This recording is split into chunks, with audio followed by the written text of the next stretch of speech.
Hi everyone, my name is Sydney Anderson, and for my project, I did an administrator interview with Charlene Montzinger.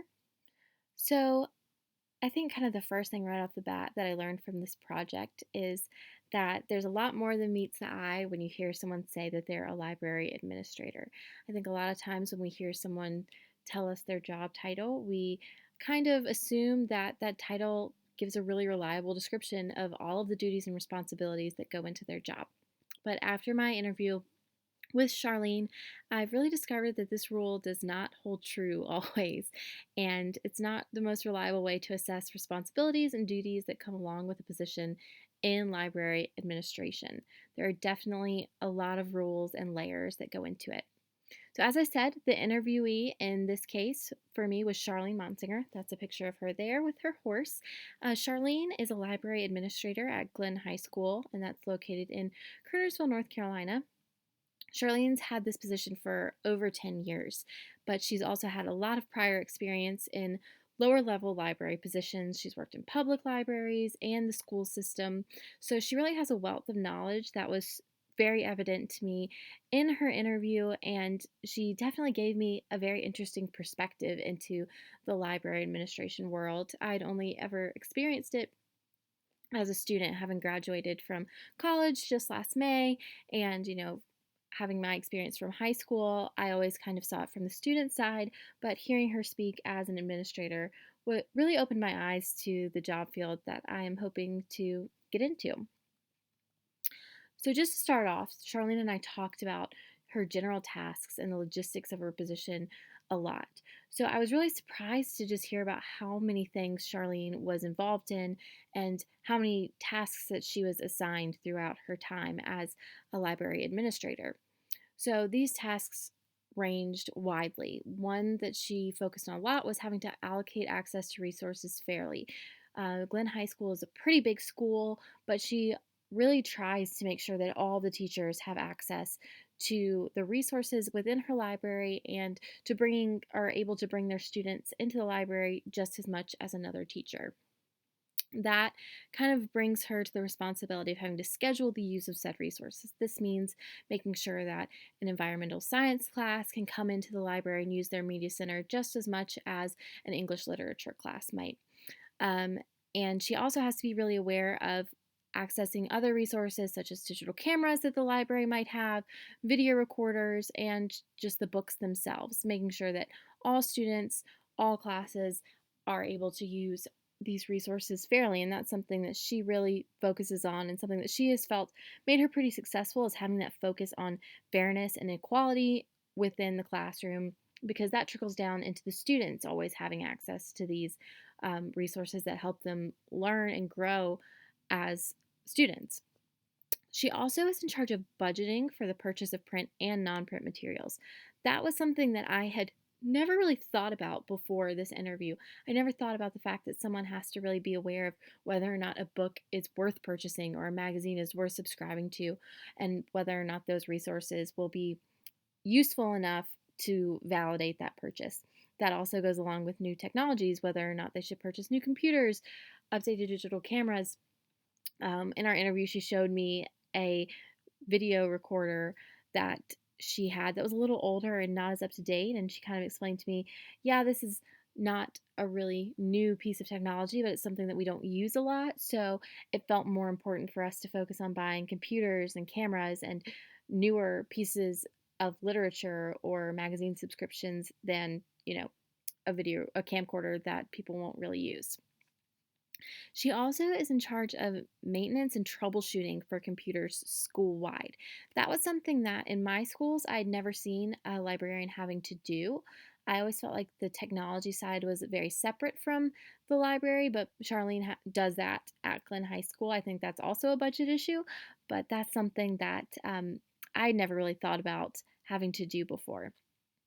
Charlene also has to be very aware of core curriculum throughout the school, and that is really important to her. And that kind of goes back to budgeting and deciding whether or not certain print or non print materials are worthwhile or necessary to the library. She has to make sure that when classes are coming in and she's teaching um, particular class that the curriculum is tied into whatever she's teaching and that the things that she's showing students are very relevant to what they're learning in a classroom. Charlene also has a lot of experience in training as well. She has trained multiple library assistants. When Charlene and I talked about the 1/3 rule, she acknowledged that it is a very valid rule and that it is very ideal, but she felt like it's not always realistic in her situation. She told me that oftentimes in her case, more than 1/3 of the time is necessarily allocated to planning to avoid scheduling mix ups that would only lead to more time spent attempting to fix them. She stated that while it often costs them an extra few hours of planning on the front end, slightly defying the 1/3 rule saved them countless hours of cleanup and rescheduling on the back end. So that was kind of interesting to hear. As far as leadership, Charlene kind of lives by a George Patton quote, and that quote is that a leader is a man who can adapt principles to circumstances. So she said that the measure of a leader is not necessarily in how consistently they achieve positive results, but how well they maintain integrity while achieving positive results. And that kind of goes back to what I was talking about when she was saying that she was always very fair with resources and with time in the library. She really felt like she maintained integrity throughout her time. She was always very honest with the people that were coming into the library and that she was really fair to everyone that was using her resources. She also felt like she had to be very adaptable. Being in a high school, everything is changing every year, every month, every minute. She might have to change around a lesson plan to better fit what a teacher wants. She might have to reschedule certain times in the library because a teacher really needs a slot. Um, and so she just felt like she had to be very adaptable, and that was something that I felt she had to do just from my experience and from the interview. So, as far as organizational goes, she felt that she was fairly satisfied with the organizational goals and that they felt that they were being met by teachers and students. And she felt like she, in her position, was serving them in the best way that she could. She felt like her biggest complaint was kind of just that they've been less efficient in their response to computer malfunction calls.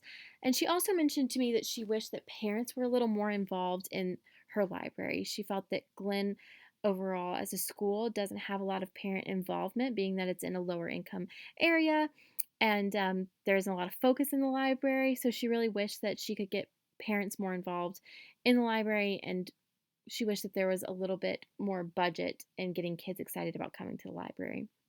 She does have a plan in place to address the issues that include, as far as the computer malfunction calls go, that include training of more individuals to respond to these calls and make the necessary repairs. She even discussed kind of a student program where she trained students how to fix basic computer issues, the most common things that they were seeing. So I thought that was kind of interesting and also a cool way to get kids excited about being a part of the library system. So as for Charlene, administrative qualities, the ideal qualities that she felt for an administrator to possess are fairness, which we've definitely discussed a lot. People skills, she mentioned to me that having people skills was just so important because a lot of the time when people are talking to her, they're frustrated about some kind of computer issue or stressed out about getting their students into a class all the time, or students are stressed out about a paper. I mean, just so many different emotions that she's dealing with. So she definitely felt like she had to have people skills, be able to talk people off the ledge sometimes, and also that ties into being flexible because people are coming in stressed out. And so she has to be flexible and able to adapt to their needs. And she also felt like she really learned to stay positive because in these stressful situations, it's, I'm sure, very easy to be negative and to be beat down on her job. But I think the fact that she was positive and so understanding in the situations have made her very successful in it. And integrity as well, just being honest, being very transparent with her staff members has helped her a lot. So, when I asked her what lessons she had to pass on to me, she suggested learning Spanish, just specifically in her area. She felt that there were some language issues, and she wished that she was a little stronger in different languages just to be able to communicate with her students more effectively. She also, as I mentioned, said that it's really important to be patient and understanding, put yourself into the staff member or student's shoes a lot. And she also just told me to never forget why I chose this particular career path in the first place. for her, it was just really having a passion for students and for that educational field. So she really tries to keep that in mind when things are getting down or when she's feeling a little stressed. So I thought that was kind of a good piece of knowledge to keep in the back of my mind because any job or career is going to be stressful. But if I always keep going back to why I chose it in the first place, I hopefully will never lose that love or passion for being a librarian. So, just as far as comparing and contrasting to our readings, compared to the Three Secrets of Raving Fans, Charlene stated that all the three secrets apply to work in the library, adding that the only change she made to adapt them to the library is that instead of customers, she is serving teachers and students. 12 questions. Charlene admitted her unfamiliarity with these, but noted that for the most part, they seem to apply even without direct intention, and said that careful attention to things of this nature was necessary to be successful, to be a successful administrator in any field. And emotional intelligence, I feel like I kind of touched on that a lot, how Charlene kind of talked about dealing with people and people skills being important, but she said that a high level of emotional intelligence and understanding is integral to everyday duties of an administrator. And she noted that the importance of being able to interpret emotions and developing and maintaining a positive relationship with stakeholders is just so necessary to her position, and just being a people person overall is important. So, as a whole, I was really interested and shocked to learn everything that this job entails as compared to what I kind of assumed or thought from my experience as a student.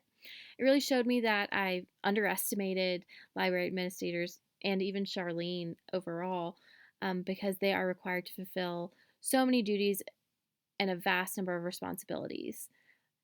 This interview has been a reality check for me, definitely, but it offers me the ability to better forecast personal areas in need of improvement and to kind of go into my position in the future with a better idea of what I can expect. So that's all I have. Thank you guys so much for going through this interview for me. I'm sorry you have to listen to a recording that I couldn't be in class. I'm at work, but I really appreciate the time that you guys have taken, and I appreciate everything that I've learned from this project. So I hope everyone has a really good evening.